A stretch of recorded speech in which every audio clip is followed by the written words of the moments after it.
a panel of experts talking about post-recession outlook. We did have someone from, like I said, John Sparser with TNTA was supposed to be here and was not able to make it, but we do have Dick Knoll and Steve Spoljaric. Hope I didn't mess that up. Too bad.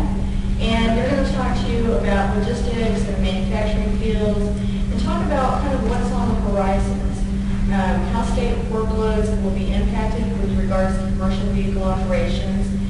And then also Steve's going to bring us some information about how shippers evaluate multiple modes of transport in the overdimensional superload cargo supply chain. And then again, alluding back to what Ed said, the critical nature of the shipper, carrier, and state partnerships in that supply chain and in the overall economy.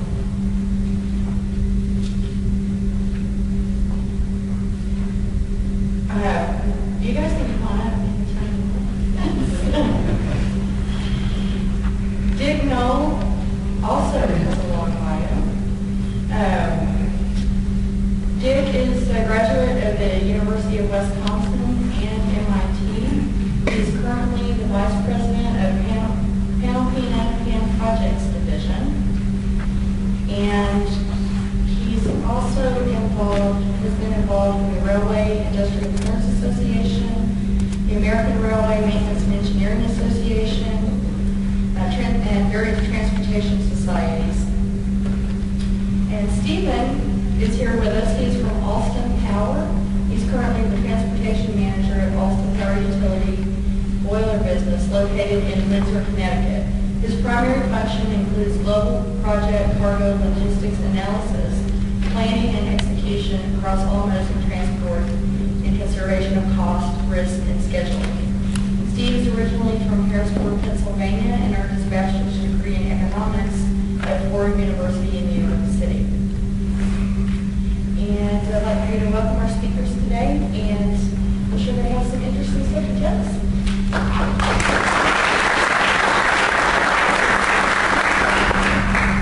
As Carol said, I'm Steve Spoljaric for anyone that knows me. I also go by Spo, so that's easier to remember as well. But what I think we're going to talk about is important from our perspective to have a dialogue with the states and with the carriers and have a good understanding as to what us as a shipper really looks like and what is important to us to make sure that you guys are aware that we do understand what it takes from the DOT perspective and the time it takes and the safety perspective. We truly take that very seriously. Consider that to be the first objective for us as well. Obviously, we don't want our cargo to be damaged. A little bit about Alstom. We're currently in 70 countries. We have about 80,000 employees, and last year had 18.9 billion in sales globally. There's really two main divisions of Alstom. It's the high-speed rail division, which is considered #1 in the world, and then you have the power division. And a little tidbit is that 1 in 4 light bulbs globally is lit by Alstom technology. So here in the U.S., not a lot of people know a lot about Alstom. You go to Europe or Asia, and we're more recognized there. So what do we do? Well, these are things that a lot of you guys probably recognize. There's a lot of different modes up there. This is the part that everyone, from a shipper's perspective, is the part where job well done. It's all the planning that goes into moving it. You get these pictures are kind of like the glory that goes along with all the planning. Really makes you feel proud about what you do, except for air, of course, because that makes a big mistake. But for the most part, it is part of the supply chain, and it's what we achieve for. That's the visual part. That's what everyone sees. But as you know, there's months and months and years in some cases that goes on before you get to this part. Next slide. So what do we do? Not going to speak specifically for Alstom. We think what we do and how we do it is pretty good in the industry. And that being the case, many other shippers do the exact same thing. You do have bad shippers though too, and those are the people that probably drive Carol and everybody else on the DOT side nuts because they don't plan accordingly. We do something called value analysis. Value analysis is basically a way a very systematic way to evaluate all the costs that can go into building a power plant. Project cargo is a lot different than a lot of other, one shipment here, one shipment there. We get hundreds of shipments at a time, massive consolidations to afford vessels. So when we're looking at a project before it is sold, we're evaluating all these things. Where is the project site? It's kind of like, if we compare it to, like you're going on a family vacation. You got to know where you're going on vacation. Is it going to be someplace warm? You're going to need flip-flops, or someplace where you need your cowboy boots. So I guess I'm in Texas, I can avoid saying that, but not in Connecticut. But, so where can we buy it from? There's suppliers all over the world. And a lot of people have a misconception and say, well, we want to buy it from least cost countries. Okay, on paper, yes, the material itself may be cheaper from a least cost country. But until you do the full analysis to figure out, if the project's in the U.S., for example, if we're bringing it from China, is the material duty-free into the U.S.? If not, there's a cost on top of that material versus buying it in the U.S. or somewhere in North America, for example. What is the cost to transport? What are the risks transporting it? What's the schedule time from where that least cost country is to where the project site's going to be? It's all factors that we really have to go into great level of detail. You can see the little cartoon of a boiler. There's a lot of parts that go into that, and they can all come from, each part can come from a different country. The big piece that you guys probably really care about is the optimization versus building in the field. We had this debate constantly with our engineers. Their question is, well, how big can we build it? We're transportation guys. Well, how big do you want to build it? But we also realize that we have to get it to the site. The real issue, in my history, I've had the question come from DOT, well, can it be taken down to a smaller commodity? Sure, everything is taken down to a smaller commodity, but can it be built in the field? If it's built in the field, what kind of warranty issues are we going to have for our client? Or our client even accept building something in the field versus something in a protected shop where you know the quality is going to be at a certain level. Those are things that it's a delicate balance that we're trying to explain to the our engineers. We can move stuff the size of football fields, but do we need to? So it's this constant balance back and forth of what makes sense, and I'll get to a little bit as that reference. It's where I think we need to have more of that dialogue with the states. The state may come back in a particular lane and say, build it as big as you want. We'd rather do it once than do it 50 times of moderate-sized superload. We'd rather have one massive superload instead of 50 small ones. So can it be moved? That's the real question. We know the answer can, and all the carriers of that challenge is moved well to figure out can it be moved. But the big 3 points, cost versus schedule, we need to take into consideration. I like to use the fast good cheap pick 2. If it's going to be fast and it's good, it's not going to be cheap. The project directors will come to us and they want all 3 all the time. And we got to have that dialogue and really understand what's best for the company, what's best for the client. We're taking route surveys and permits and customs in place. Of course, money is very important. I had to correct I've shown this to one of the trucking companies. They thought the skull and bones was actually represented in the DOT. I told them no, that's actually the piracy, the real pirates that exist in different parts of the world. So it wasn't the DOT, it was the real pirates that are out there. We do have to take into consideration where our ocean vessels are going. And that's the other part to say is, as a shipper, we're dealing globally. It's not just getting it to the port of export. And admittedly, right, wrong, or indifferent, I'd say anyone here that thinks that the domestic portion is really all they need to look at is very naive as far as if they want to make their state competitive and make the U.S. competitive, they got to understand that it is truly a global economy. So total cost of ownership. Total cost of ownership is a big piece of that value analysis that I spoke about earlier. It's looking at, and these are just representative photos. I apologize if any of your companies aren't out there, but I can only pick a few. So you start with Alstom, and then you look at the trucking companies and the rail companies. And when I say Alstom, we can use the U.S. as an example. We make something in the U.S. We have some U.S. trucking companies, some railroads. We've got to figure out what port we're going to send it to for, say, a project in Saudi Arabia. So when the start making those decisions, most people are going to start taking that clockwise, rotating clockwise as to what makes sense, because that's really how it's going to shift when it happens. The problem is, and this is what I hope you guys can see from my presentation, from a shipper's perspective, we don't follow the clockwise view. We're actually going counterclockwise. We're going to go from our facility and then to our client in Saudi Arabia. They're going to dictate where that project site is going to be, wherever it's going to be in the world. But you saw the example, Saudi as an example. So from there, we're going to work with some of the project forwarders and customs brokers that are out there, because we're going to have to get this stuff into their country. And Dick will talk to you more about this, but there's a level of expertise with a lot of the project forwarders that sit in those countries that we need their services for customs brokerage, and we may or may not decide to use their presence as well to transport within that country. Some shippers prefer to do 100% with freight forwarders. Some prefer to do it all on their own. I think it's really their preference. I have my own, I'll tell you later. I do think it's a mix. It's a mix of both. From there, you're faced with the ocean carriers. Now that we've kind of determined what port of import we're going to use in that country, and now we're dealing with the ocean carriers.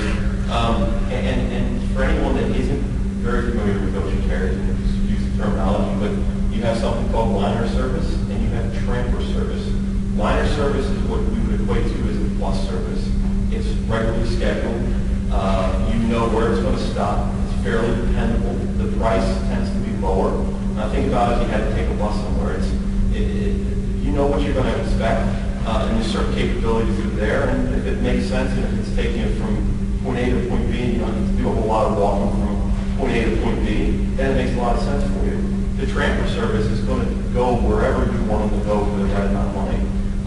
They will induce to any port, but just like a limo, if you were going to hire a limousine instead of taking a bus, whether you're going a mile down the road, you're in a limo for 10 minutes, or you're in it all day, you're going to pay a minimum, probably 4 hours in that limo. And that's how tramper service basically is. They'll go where you want them to go. You're going to pay a pretty hefty minimum for them to go there. And at times, when we do the evaluation, it may make more sense if we have enough cargo to go with that type of service, because then we can have some more control over that vessel. And in some cases, we may be chartering an entire vessel, literally because of the amount of cargo that we can ship for one project. So you have the load-on, load-off vessels. You have the roll-on, roll-off vessels. All critical pieces to know which one we're going to use, both offering liner and tramper services. Because when you now look at the ports, Charleston and Houston, for example, what do those ports have? Do they have all the capabilities you need to load those vessels? They may not. And this comes back to the family vacation. You may, want to go to Florida. Okay, what's the best way to get there? From here, you may jump in a car and drive. Okay, you may take a bus. You may jump on an airplane and say, you know what, it's best to fly direct. But if it costs $1,500 to fly direct, for your family, you may say, we're not going to go. It's just too expensive. And that's the issue we face as shippers when we evaluate these projects before they even become projects. If we're being pushed to go a certain way, flying direct somewhere, it costs a lot of money, it may make the project not as competitive versus evaluating some of these other things. And obviously, as you rotate around the trucking companies and the railroads, we need to also understand, and I think we as Olson does a pretty good job of evaluating the carriers that are there, knowing who's safe, who's financially sound, all things that we still consider to be very important. But I put Texas as the representative of the DOTs in the middle, because right now, as the process exists, and you go counterclockwise, for us as a shipper, if we put our blinders on, the DOT would only get involved at that very last stop once it gets to the trucking company. All this other pre-research would be done before we even get to you guys. And then there's the question of what can you expect? What's coming up, which is the point of this panel. And you're not hearing about it until it's too late. The ports have decided, most of the ocean carriers, where we spend the majority of our money, all of it's already been decided. So at what point do we interject, and we come to these events to try to get to know you guys, and if we foresee an issue coming up, we can hopefully try to have a dialogue with, I don't know, everyone in every state. I can't say Alston's 80,000 employees, a portion of them are in transportation, know to contact the state DOTs, especially if they're shipping from China or they're shipping from Europe into the U.S. So, you know, I bring that up as a point of more, not necessarily an answer, but something to think about. And I think there has to be a time where we get engaged with the DOT. We may not even know who the trucking company is when we come to you. So it's kind of difficult because there is not an established formal way to communicate. Of course, we can call you and talk on the phone and everything else, but sometimes in the early stages, we may be multiple years away from a project. So, again, for the DOT people, it's something to think about because we recognize you as being a huge part of that. Sometimes you're only integrated into it at the very end. So where do we go? I'm not saying currency is the only indicator. You can't see everything, but you know, it's basically some graphs of the U.S. dollar versus the euro, the rupee, Saudi real, the yen. What does it mean? Indexes are only as good as the person that's evaluating the index. And as we look at some of these things, I do have an economics background, so I can make some general assumptions. I'm not saying that's where is going or where other shippers are going, but you would have to assume that if the dollar is low, I never knew what this stuff meant when I was younger, and I heard the dollar is low, we're going to be exporting more stuff. What does that mean? Well, now it starts to make sense as you get into business of, if other countries can buy from the U.S. because their money is worth more now than our dollar, you would anticipate, just to see the amount of exports go up, and the same to be reversed when imports happen. Is it a rule across? It will probably tell you something different. So the indexes don't, for our specialized heavy haul, out of gauge, whatever terminology you want to use, for our industry, it doesn't always necessarily indicate where we're going, but it can help. We look at things like scrap steel. Okay, why would a shipper be looking at the cost of scrap steel? For us, if the cost of scrap steel starts going through the roof, we can anticipate some of our ocean transportation costs to go up, because you're going to have ocean carriers that will take their older vessels, they'll scrap them, they'll make more money on them, and naturally the supply, that's the simple supply demand curve, the supply will actually go down, i.e. raising our costs up. So that's just a little insight of some stuff to look at. Obviously fuel, you hear housing markets go up. If the housing market is going up in a certain area, they're going to be building more power infrastructure, water lines, all things that would feed into power generation.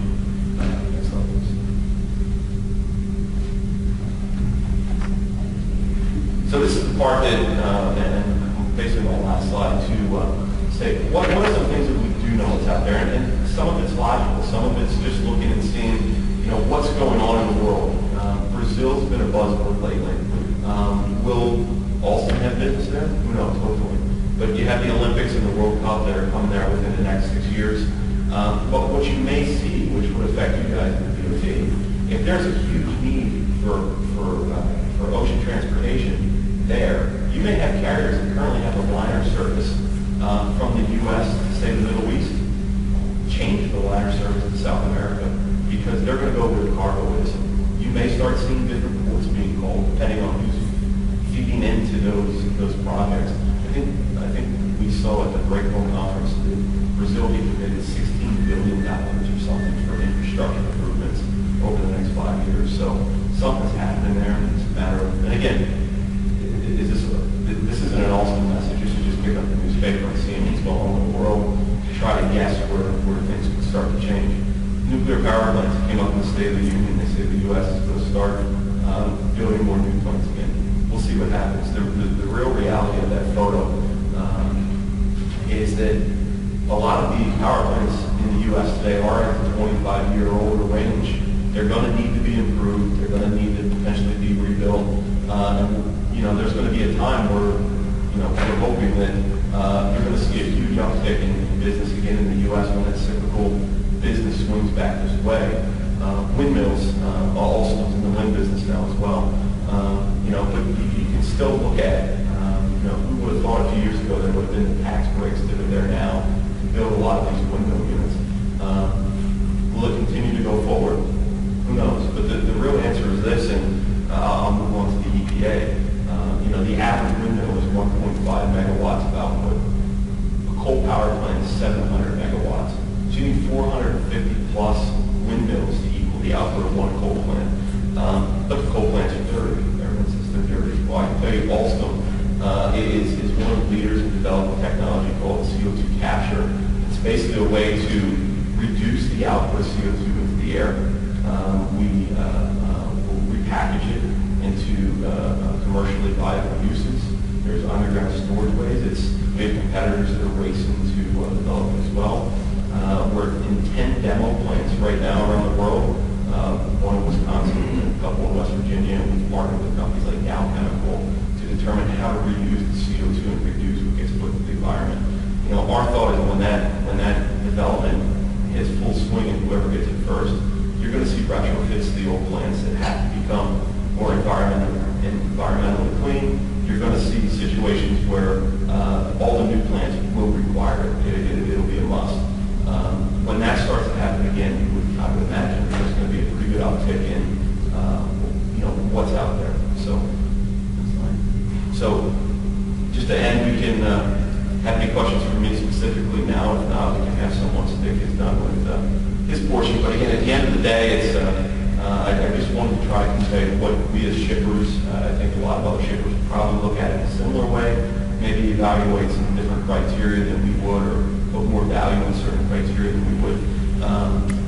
But at the end of the day, our plan absolutely thinks that, as Ed mentioned, we need to include the states in some way. I know there's a fear by some shippers that if they include the states too early, certain states like Texas will work with you, other states won't, where they may just slam the door shut and say, it's not going to happen. Again, if they say that, and this is part I'm sure Dick will get into more, how adamant do they want to be in their own state? Again, usually the power is either coming through or to their state because we're trying to develop that need that's there. Of course, we're trying to run a business as well, but at the same time, I think there needs to be a